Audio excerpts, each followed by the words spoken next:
Jesus Barack Obama sounded say to me about different things that happen in my life. Doesn't that give you anxiety? And I say, I don't get anxiety. This gave me anxiety. Oh, thank you, President Trump. It would not have happened without you. This is real leadership. It's a president who has a vision and makes that vision happen. And I can't think of any other president of the United States who could have done this in our history. I'm very grateful to you. This is an extraordinary benefit to the American people. Thank you for your vision, President Trump, your bold action, your unwavering commitment to health and well-being of the American people. Never has a president stood up so bravely for the American people with respect to health care. And by the way, I forgot to thank Albert Bourla. Albert and I have had a long history of antipathy and antagonism toward each other. But I have to say his leadership in this took tremendous courage. And he really created a template for corporate responsibility, for putting public health ahead of his individual interests. So I'm very, very grateful to you for that, Albert. Under the leadership of President Trump, price for the world's pharmaceutical breakthroughs, which we pay for. This policy is a shield for the chronically ill who have carried the burden of high drug costs for far too long. It's a signal to every American family that we're finally putting their health and financial security first. And it sets a new standard, one that says we won't write blank checks to the drug industry any longer. No family should ever be forced to choose between filling a prescription and putting food on the table. Americans should not be gouged paying 300 or 400 or 1,000% more than people in other countries for the exact same drug, many times manufactured in the same factory in New Jersey and sold in Great Britain for 1/10 the price that it's being sold for here. This week, and I was with some friends up in Martha's Vineyard, and an old friend, one of my oldest friends, his wife and daughter have a chronic disease. And that chronic disease last year cost $150,000 to treat. And the mother had to choose whether she was going to take that money and spend it on her or her daughter. And she spent it on her daughter. So she had to make that choice. It's a choice that no mother should have to make. We did a roundtable recently on drug prices. One patient spent more than $180,000 on one drug. One cashed in all of her savings and worked 3 jobs to make ends meet. One almost quit her job and moved to Germany to get the drug cheaper. Some looked at getting the drug on unsafe secondary markets because they could not afford it through the legitimate markets. Today, we begin to right that ship. For the mother trying to help her child get better, for a grandmother at the pharmacy counter, and for millions of Americans who want to restore their health. Today is about another promise made by President Trump and another promise kept by President Trump to the American people. And it's only just the beginning. This is all thanks to your unwavering leadership, Mr. President. Thank you. Thank you very much.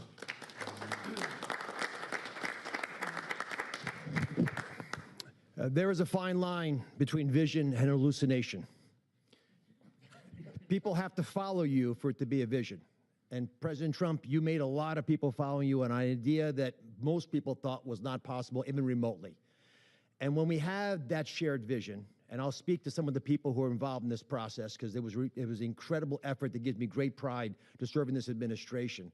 And the fact that it did not leak is also an issue of pride for us because these were tough, tough challenges. And Albert Bourla looks very calm up here and cat-like, but he is ferocious when you get him in a negotiating room.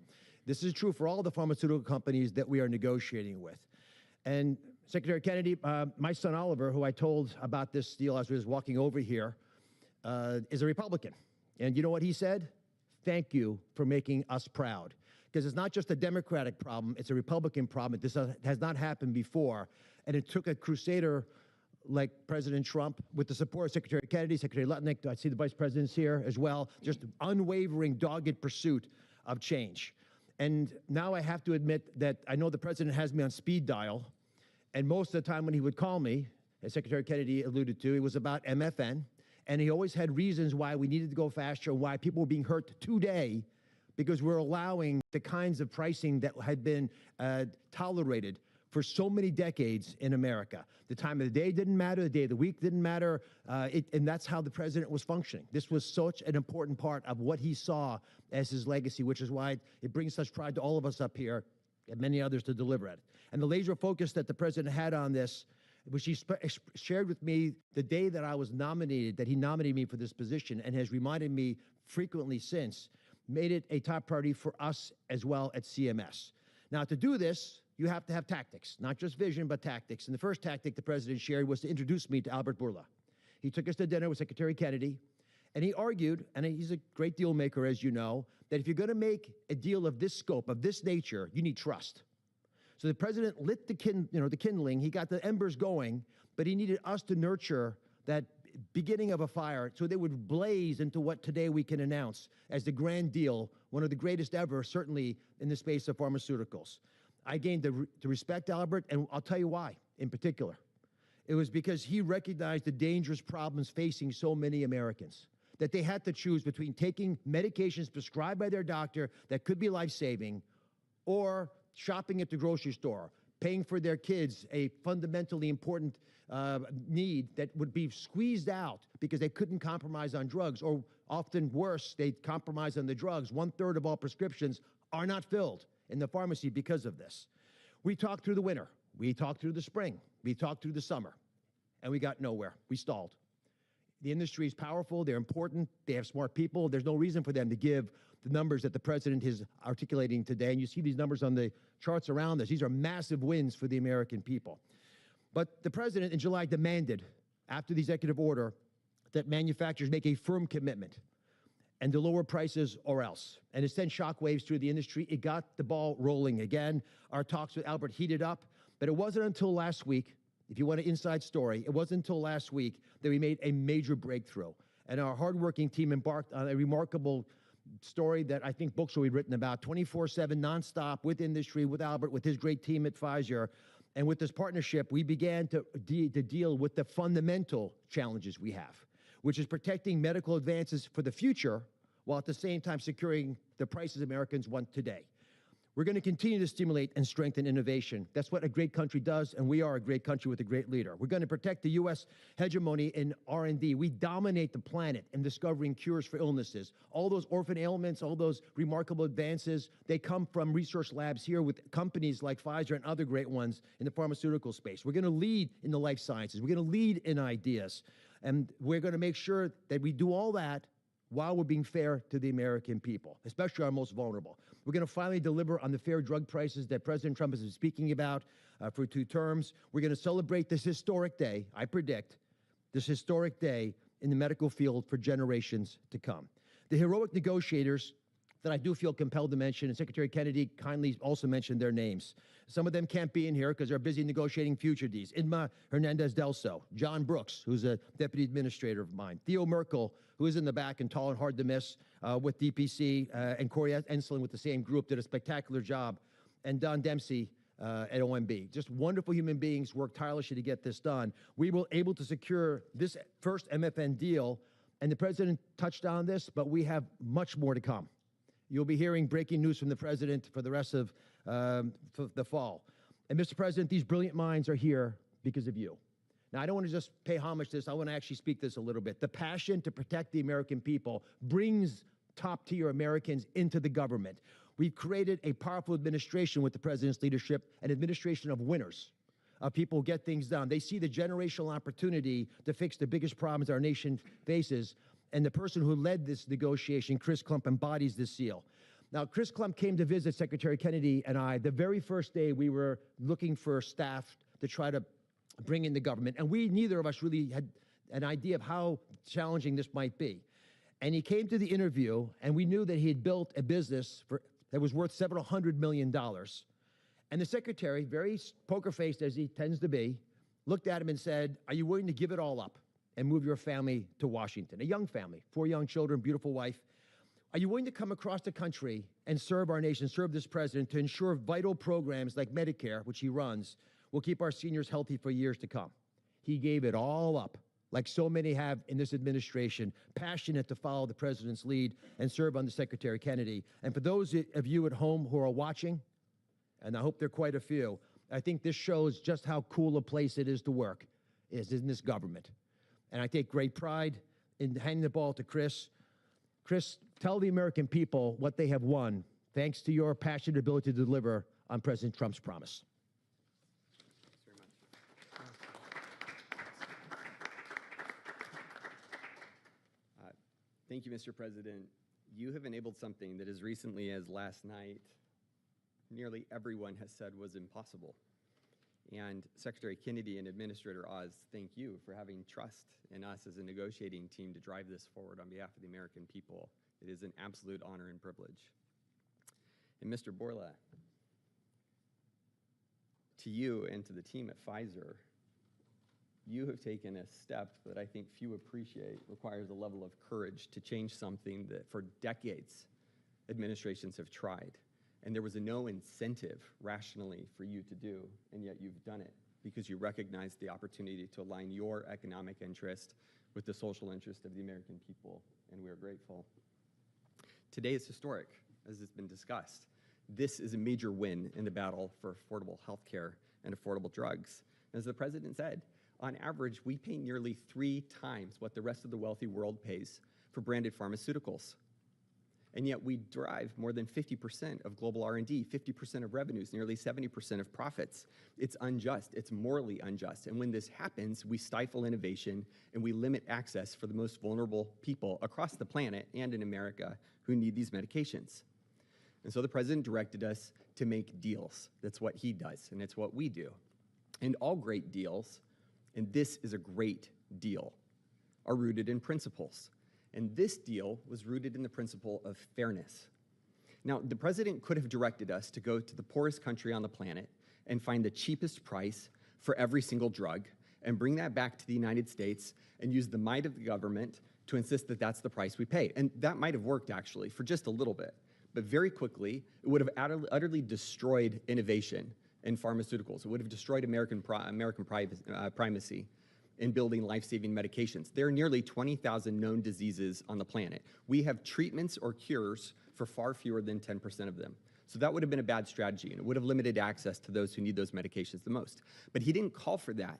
He didn't call for 50% lower than the lowest price on the planet. What he called for was fairness. And that's a powerful principle, because we all grow up wanting to be on the right side of fair. And it allowed us to do what has not been done before, which is to call on manufacturers and ask them to be fair, and allows us to go to countries and ask them to pay their fair share in the battle against global disease. And that is the unlock for this great deal. Now, it's my privilege to talk just for a few minutes about the details of the deal. First, let's start with the definition of MFN. What do we mean by that? This is not made-up list prices that have often been quoted in prior administrations, stuffed with fees and rebates. We're talking about we start at net prices, after fees, after rebates, the prices people actually pay here, the prices people actually pay in other wealthy countries. We then index to a basket of countries, wealthy countries, across the world. And we go drug by drug, and we look for the lowest price, and that becomes the starting point for what an MFN price is in the United States. And then we've built this principles of fairness on 5 key pillars, as we've talked about. Number 1, as has been discussed, direct access for patients at TrumpRx, which is a site soon to be launched, available often at full MFN and always at lower prices than currently available. This is bypassing middlemen. It increases transparency. Ensures that this program lives as a lifeline without undue burden on the taxpayer for those who need it most, for our vulnerable Americans whom we are charged morally to care for. The third principle is about future-proofing fairness. This is the idea that Pfizer has committed, as are other manufacturers, that they will not launch a new drug for commercial, Medicare, Medicaid, or cash pay markets at a price that is higher than the other wealthy world. Now, they are free to price their drugs wherever they want. These are not price caps. These are not price controls. They can price however they'd like. We're simply asking them, and they are committing not to undercut us in other countries. This is an essential principle. This allows us to retrain other countries to appropriately value innovation for their citizens, to appropriately understand what fair share means to contribute global R&D. This allows us not to compromise access for those who need it most, and this is a powerful commitment. The fourth principle is around shared savings. As our commerce colleagues and as our US trade representative colleagues succeed in encouraging other countries to pay more for existing medications, a portion of that will go to fund additional R&D, and a portion of that will repatriate back to the United States to offset prices, lower prices further for Americans on those existing drugs. And the fifth principle, as discussed, with hats off to Secretary Lutnick and Ambassador Jameson Greer from US Trade, is about Pfizer committing to onshore 100% of the value of all imports that it currently imports to the United States, thus ensuring that we seal our great American resurgence. If you're watching this right now and you have been looking for evidence that this is a president who knows and cares about you, who is fighting for you, who is fighting for every American, this is Exhibit A. This is not an empty promise. It's not platitudes. It's not lacking a plan. These are hard contracts with teeth, lowering prices now that we will all feel. These are the most significant, historical, substantive, mathematically quantified price reductions in the history of our country and modern-day pharmaceuticals. I cannot thank you enough for your leadership in enabling this to happen. It is an absolute pleasure. The President has showed us that the impossible can be achieved, and that is what's happened today. God bless America. With that in mind, it is my absolute pleasure to introduce Albert Bourla, CEO of Pfizer.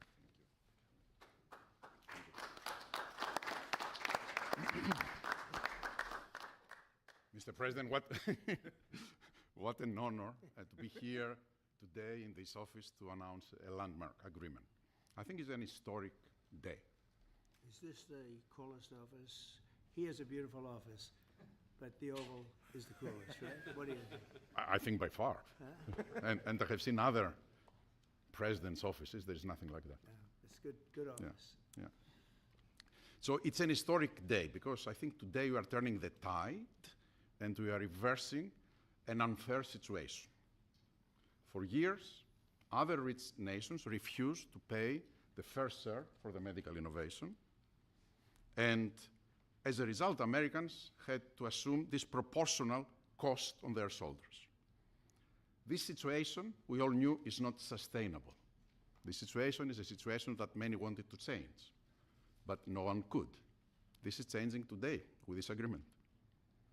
In July, the President sent to me and other heads of pharmaceutical companies a letter. And over there, he articulated 4 specific requests. These requests, it was obvious to us, were designed to lower drug cost in the America in different ways, each one of them. And altogether, holistically, to have synergistic effect in the impact that that will have in the US healthcare cost and patients. With this deal that we signed today, we satisfied all 4 of President's requests, all 4. The big winner of this deal clearly will be the American patient. There is no doubt about it. They are the ones that will see significant impact in their ability to buy medicines. But I would argue that it is not the only winner. I think who else is a winner here? It is American innovation and American economy. In our industry, we had 2 major overhangs that have substantially reduced our valuations and create concerns for us in our ability to invest. We are addressing both of them right now, and I will speak about them. The first one was the uncertainty of tariffs. Because President is absolutely right. Tariffs is the most powerful tool to motivate behaviors, Mr. President, and clearly motivated ours, right? So, by this agreement that we did, we commit to onshore the production of our medicines that are consumed in the US and are made outside the US. And for that, we are ready to unleash our investment portfolio in this country. And the President graciously gave us a 3 years grace period that we will not be subject to the 232 tariffs, as long as, of course, we move the products here. That's one. The second overhang in our industry was this uncertainty. What will happen with the framework of pricing in the country? Because this uncertainty, it was what was holding people from investing in the pharmaceutical industry, which resulted in significant reduction of our multiples. Actually, our multiples are at historical low. Well, now we have clarity about what is the framework for the US pricing. Read the letter of President Trump, read the 4 points, and this is the framework. And we will abide to that, and going forward, this is how things will be priced in the US and abroad. We are ready to invest, as the President also mentioned, $70 billion in the next few years from Pfizer in manufacturing and research in America alone. 70 billion. I really think this is an historical moment because also I can put that behind us and focus on the things that I want to spend my time, cancer treatments, to bring better obesity medicines, to bring better vaccines, to bring things that people value. And thank you for allowing us to do that.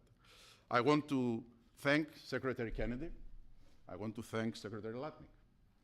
Your leadership helped us to pull that together. You are the masterminds of everything, and without the brilliant way that you designed the whole thing, we wouldn't be able to make it happen.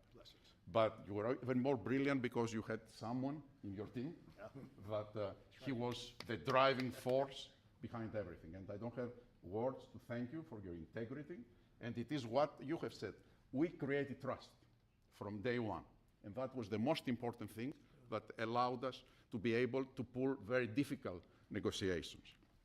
Of course, also I want to thank the US trade representative, who is also heavily engaged, and he's probably the first trade representative that I have seen that cares about our industry and cares to do something about unfair situations out there, but more than anyone else. Mr. President, I want to thank you for your leadership and, frankly, for your friendship. Thank you. Albert, thank you very much. Great job. Great job. Thank you, Mr. President. The growth of drug spending, that is, the increase in drug pricing, is the fastest and biggest increasing area of healthcare spending. So today's announcement has incredible implications for healthcare spending in the United States. And today marks the beginning of the end of the Great American Ripoff. And it also marks the beginning and the end of a great American tragedy, something I've seen as a physician at the bedside. Patients getting spun up into a financial rage, doing GoFundMe campaigns online, sending repeat reminders, asking people to donate, getting their churches to pass the offering plate from pew to pew, Sunday after Sunday, to try to get enough money to pay for a drug in the United States, a drug that's 5 or 10 times more expensive than the same drug in France or Germany or the UK. People get spun up, and it's a tragedy. Having cancer is hard enough. Getting spun up into a financial rage in order to try to get the money to pay for treatment makes it so much harder. 37% of people who go through cancer care say in the end that the financial toxicity makes them want to avoid or delay care in the future. That is, they're done with it. They're done with the system. That's how toxic financial toxicity can be. And for what? For what? So the U.S. can finance the R&D of the world? Well, that ends today, thanks to President Trump. So we want to see R&D. We want to see American pharmaceutical companies thrive. We want to see pharmaceutical companies that do business and manufacture in the United States thrive. At the FDA, we're doing our part. If you're going to equalize your price to that of other wealthy countries, we're not talking about Zimbabwe. We're talking about Germany, France, UK, Japan, other wealthy countries, the OECD countries. If you equalize your price, then we're going to put your future applications at the front of the line. A voucher to get a review in weeks has a market street value of about $500 million, because every day is money when it comes to getting a drug approved. And so if you meet one of the president's national priorities stated very clearly, moving manufacturing to the United States, meeting a large unmet public health need, or equalizing your prices. We're the largest purchasers of drugs. We deserve the best prices. And so we're going to do our part. And if a generic company makes their drug in the United States, that application is going to move to the front of the line as well. And if you're going to build a plant in the United States, our FDA inspectors will walk through that plant during the construction phase, something never done before, so that it's ready on day one. So thank you, Mr. President, for your leadership. They said it couldn't be done, and here we are. Thank you. Chris, you may want to go up and just show one of the boards about how quickly the prices come down. And these are small examples. We're going to have it over 1,000% in some cases. You'll see that during the week. But we just picked out 4 at random, and you see the kind of numbers. Bobby and maybe Albert, good. We picked 4 examples, but I want to be totally clear. These are not the only 4 examples. And as the President mentioned, this is not the only agreement. It is the first. It's a historic agreement. There are many to come, and we're excited to talk about them. And that means hundreds and hundreds of drugs. We are not exaggerating when we talk about reductions of up to 80%. We give you 4 examples here. One for dermatitis. The new price at MFN results in 80% reduction to what's available today. One in postmenopausal osteoporosis, 85%. Migraines that affect so many Americans, 50% reductions. Rheumatoid arthritis, something my own mother struggled with, 40% reductions. This is about access. This is about ensuring that Americans have access to life-saving medications. These are real prices. These are net prices. They're not made up. They're not funny numbers. Thank you very much. Great job you've done. Everybody here has been incredible. We've been standing here talking about the Make America Healthy Again a lot lately, and I think our meeting the other day was excellent on a thing called Tylenol.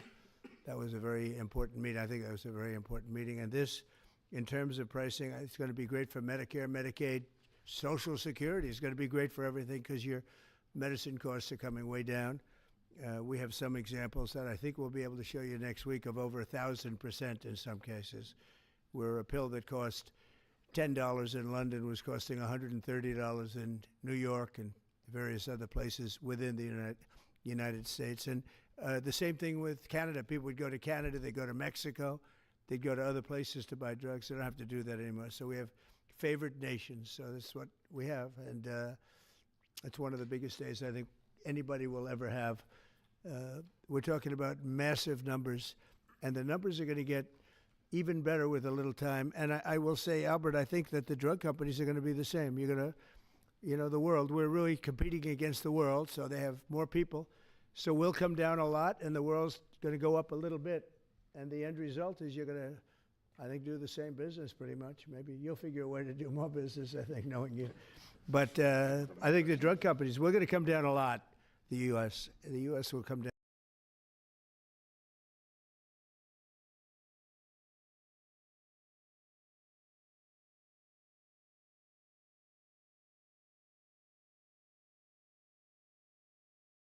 I think that the drug companies are going to be the same. You're going to, the world, we're really competing against the world, so they have more people.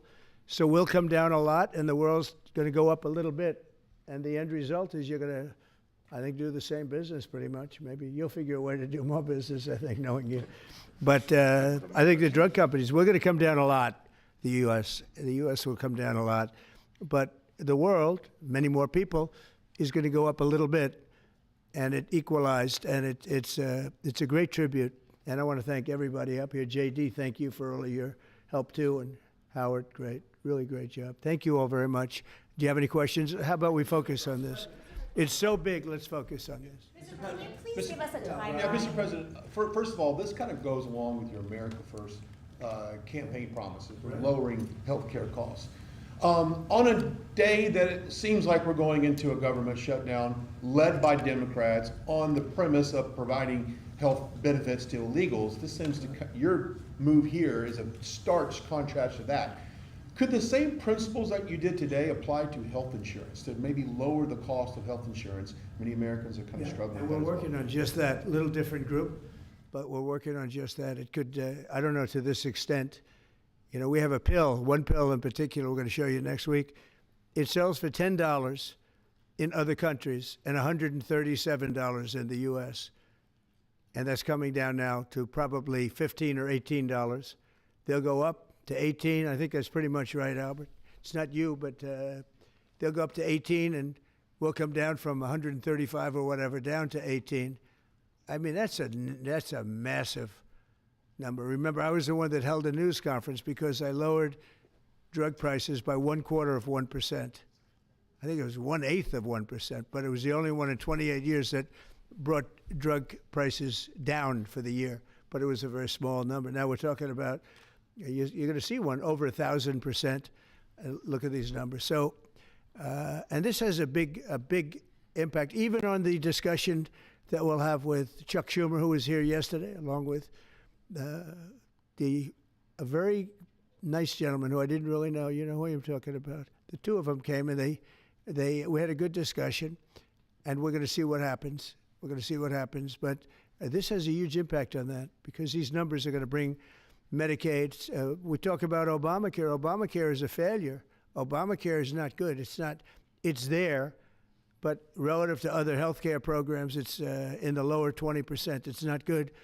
And I asked the Democrat representatives, what do you think about coming up with a better health care? This actually allows you to do that because the cost of prescription medicine is a big, I guess, a very big, more than 50% the cost of what we're talking about. So we might be able to do something like that. This is one of the biggest news conferences from a medical standpoint that I think has ever been had by any administration. Yeah, please. I'm curious, where are the other companies other than Pfizer?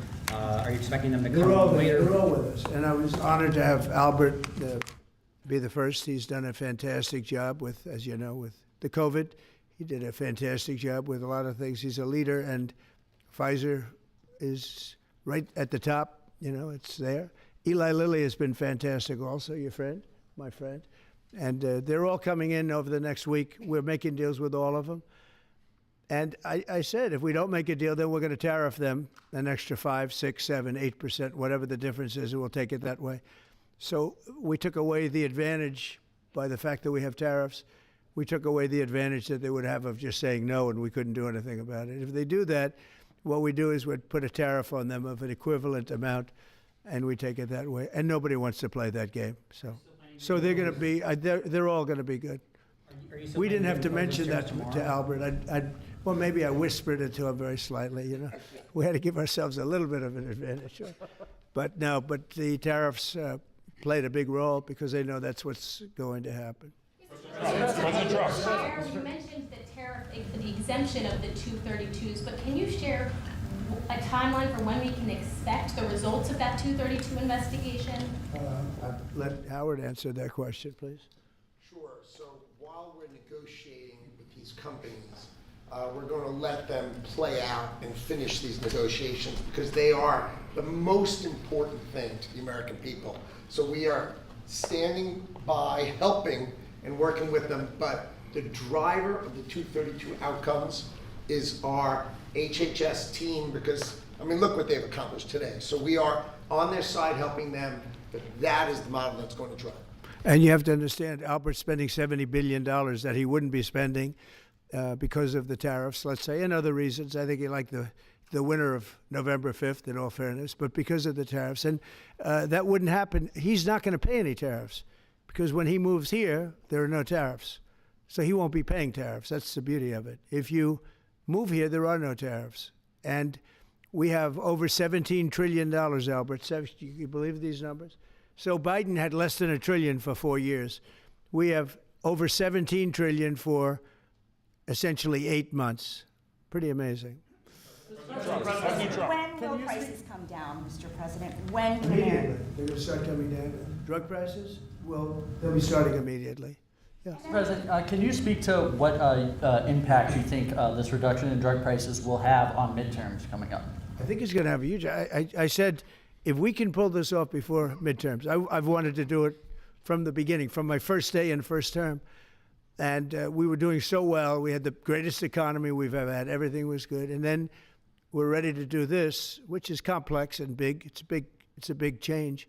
But what happened is COVID came, and we focused on COVID. We focused on COVID very hard with Albert, with the other companies, with everybody. Regeneron was a great thing. You know, we did a lot of therapeutics that were fantastic. And so we focused on that. And I said, if I pull this off again, the first thing I'm going to do, and you know, we've been working on this for 8 months. This is a very big deal. This is a big shock to the system. But it's not as much as I said. They're going to go up. The world is going to go up a little bit. We're going to come down a lot. But now it's fair. We're going to be paying the same thing. Yeah, please. Trump, in your first term, when you cut the price of insulin, Biden later came in. He tried to steal credit for that. Do you worry that the Democrats are going to try to steal credit for these historic cuts? I really appreciate your question because I did. I cut the price of insulin down to $35. And the problem is with many of these things, now in this case it's going to be pretty quick, but oftentimes you'll do something medically because of the process, and it won't be seen for 2 or 3 years. That happened also with, I could say 4 different things, but just if you talk about insulin, so it was 200, 300, 500, and you couldn't get it, and I got it down to 35. And I said, I hope I win the next election because otherwise whoever wins is going to take credit for it. Well, what happened is we did win the election. We did great. But unfortunately, it didn't work out that way from a practical standpoint. And Biden, when I saw him get up and take credit for the $35 and even less insulin, that was 1,000% lower than what it was just previous. Boy, I tell you, I didn't like it. I didn't like it. So I did the best I could to let him know we did it because we want to be given credit. But we are the ones that got insulin down to that number. And you're right. They tried to take credit for it. They had nothing to do. In fact, they didn't even know what happened. All of a sudden, the insulin price kicked in at $35. And they asked Biden about it. He had no idea what the hell they were talking about. But after they explained, and they didn't really explain to him because he was not capable really of understanding it. But when they went out and talked about it, they acted like it was a great feat by Biden. It had nothing to do with him. And it continues, and we'll get it down even further. But insulin was, people weren't taking it, I would imagine. They couldn't take it. God bless you, Bobby. I hope I didn't catch COVID just there. Don't you have Paxlovid? What is it? I have it here. He's got Paxlovid. Give me a Paxlovid immediately. While Nancy Pelosi is ignoring what you're doing for the American people, she's going after your administration for cutting taxpayer-funded health care for illegal aliens. Last night, Nancy Pelosi, she went on NBC last night, dropped a bunch of F-bombs, told Republicans to go F themselves. Has she lost her mind? We have done an unbelievable job medically. Just this, if you did nothing else, we've done a lot like the insulin, but just this, nobody can ever catch this. This is the biggest price reduction times, maybe 10 times, 15 times than has ever been given before. And this is going to have a huge impact. You know, as I said, Obamacare is not a good thing. It's been bad.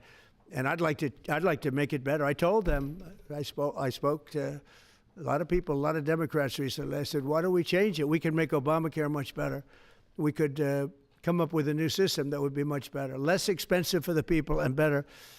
This is maybe the biggest breakthrough because, you know, when you're talking about the prescription drugs, that's a big part of it. So we're going to look. This is prescription, but we're going to be looking at that. We could come up and through this whole thing, you know, because I don't know, we'll probably have a shutdown because one of the things they want to do is they want to give incredible Medicare, the Cadillac Medicare, to illegal immigrants.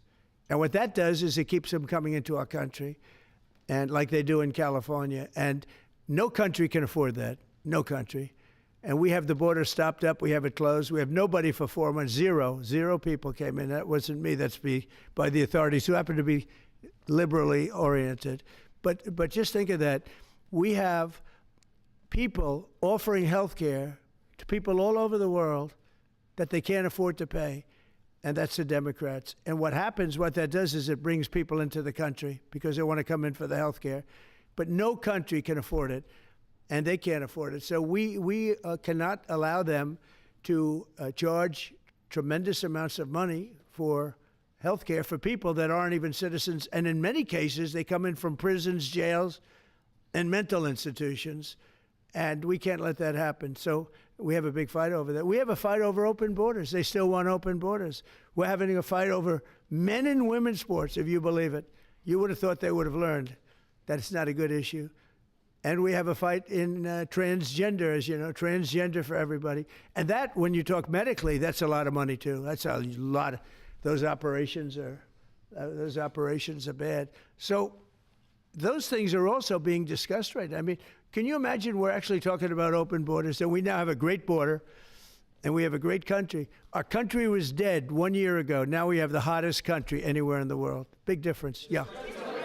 What does it say about the state of the Democrat Party when they have a 33% favorability rating on average in recent months, and they're willing to shut down the government over health care? They are shutting it down. We're not shutting it down. We don't want it to shut down because we have the greatest period of time ever. I told you, we have $17 trillion being invested, so the last person that wants it shut down is us. Now, with that being said, we can do things during the shutdown that are irreversible, that are bad for them and irreversible by them, like cutting vast numbers of people out, cutting things that they like, cutting programs that they like. And you all know Russell Vought. He's become very popular recently because he can trim the budget to a level that you couldn't do any other way. So they're taking a risk by having a shutdown because of the shutdown, we can do things medically and other ways, including benefits. We can cut large numbers of people out. We don't want to do that, but we don't want fraud, waste, and abuse. And, we're cutting that. But they want to have illegal aliens come into our country and get massive health care at the cost to everybody else, and we don't have it. And that's I would say, the number one reason that they want to strike is to get illegal immigrants health care. And, Gavin Newsom wants that, too, in California, and it's destroying California. We can't have that. We're not going to let it happen. Do you have a plan for dealing with drug companies that are responding to MFN only by raising prices overseas as opposed to lowering prices in the U.S.? No, they're responding. I understand that question very well, but they're responding by lowering prices. They're helped by lowering prices. There's a price at which they can't sell, and they're helped by lowering prices. In the case of Albert and in the case of Eli Lilly, the fact is our prices are coming down massively. You see, that's just a few of the basics, but they're coming down much more than that with many drugs, and over 1,000%. Think of that, over 1,000% reduction. And we'll show you that next week because we have some of them on the board next week where you have over 1,000% price reduction. No, what's going to happen is you're going to have the market will kick in. This way, the market kicks in. The other way, it was just basically, it was just a form of control. You were stifling the market. Yeah. Following up on Brian, At this point, is a shutdown inevitable? And how would you describe the negotiations with Democrats yesterday? Are more meetings scheduled? So nothing is inevitable, but I would say it's probably likely because they want to give health care to illegal immigrants, which will destroy health care for everybody else in our country. And I didn't see them bend even a little bit when I said we can't do that. Okay? Can I ask a question of Dr. Oz, Administrator Oz? If there is no deal reached on the Obamacare subsidies with the Democrats, is there anything that CMS can do to lower those, to mitigate the increases of those Obamacare subsidies? Not really, but we have time. We have time till the end of the year to make the changes I know the president is evaluating, but we should have a clean continuing resolution, get past this budget process as it has happened so many times, and allow the president and leadership some freedom to be able to put some good ideas in front of the legislative bodies. Mr. President, undocumented immigrants. We actually do have time for that. They're not eligible for the health care subsidies that Democrats are demanding. So can you clarify, what are you talking about when you say Democrats want to protect their health care? So when an illegal person comes in, a person who came into our country illegally, therefore breaking the law, and look, we all have big hearts. I have a bigger heart than you do. They're all breaking the law, and they're coming into our country. And we just, as a country, cannot afford to take care of millions of people who have broken the law coming in. We want them to come into our country, but we want them to come in legally. Now we have a strong border, very strong border, thanks to Christie and Tom Homan and the whole group. They've done an amazing job at the border. I mean, we had a border that was reckless. We had a border that was a disaster. They were coming in by the millions. I say 25 million people. You're saying less, but I say 25 million people came in illegally. And no system can take care of the health care of all of those people that came in. Now, a lot of them have gone out. We have over 11,000 murderers. We got many of them out. Many of those people have been taken out of the country, brought back to where they came from. In some cases, put in prison because they're so dangerous. We don't want to take them out. We have to watch them. We don't want them coming back. But if you look at what's happened in Washington, D.C. right now, it is such a place. I just drove through it, and it's clean and nice and beautiful. And people are walking around, and they're not afraid of being mugged. We haven't had murders. We haven't had anything happen in a long time. It took us 12 days to make it very good. It took us 20 days to make it beautiful. And now we're going to Memphis. But I think we should always keep a presence here, because if we don't keep a presence, it's going to come back never like it was, because we got rid of 1,700 career criminals. You know what that is? One career criminal can give you a lousy reputation for danger, because they commit many crimes a day in some cases. But Washington, D.C. is an unbelievable example of what can happen. And now we're going, as you know, to Memphis, which was very similar to Washington, very dangerous. And we're there, and we're working along very well with the governor, the mayor. A lot of these Democrat mayors, you know, what they don't want to have us do well, because if we do well, it makes them look bad, and they shouldn't feel that way. If I were a Democrat and I was a governor or mayor, I'd be calling Trump. I'd say, get your troops over here, just help, because the mayor of Washington is getting a lot of credit for what we did, you know, a lot of credit. But the beauty is, isn't it nice, seriously, you walk down the street, you're not going to be mugged, you're not going to be hit. We had a meeting about 3-4 months ago, and I was saying to the media, how many of you people have been threatened or mugged or accosted during your walk to the White House? And they said, we don't walk to the White House anymore. But the answer was, remember, Brian, almost everybody's, look at this guy. They even attacked this big, strong guy, right? Didn't you get attacked? Did you? But yeah, just take a look at the other guy, right? What happened to the other guy? I don't know. Those other guys are pretty tough. They're tough with a gun in their hand, right?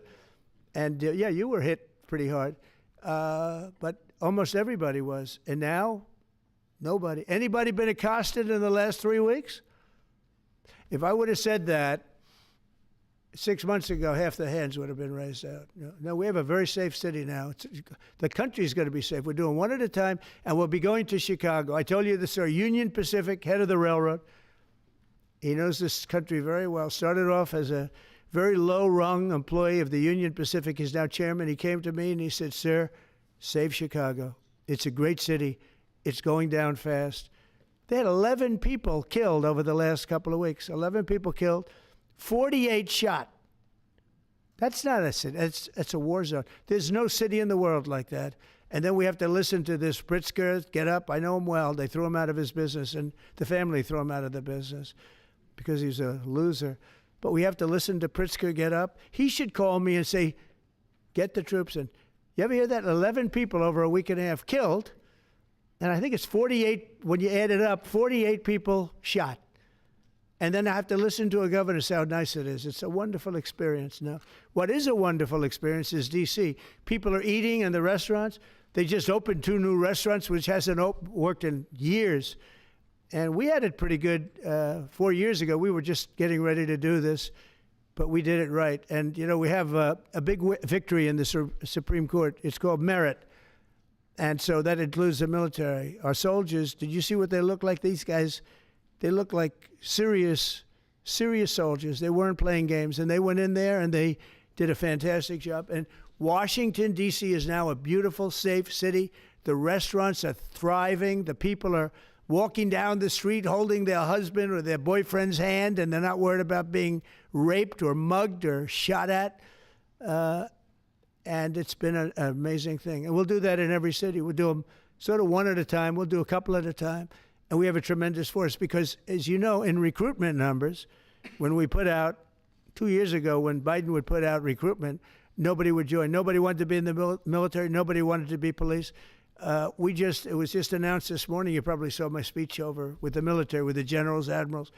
Record numbers of people signing up for the Navy, the Army, Air Force, Marines, Coast Guard, Space Force. I love Space Force. That was my baby.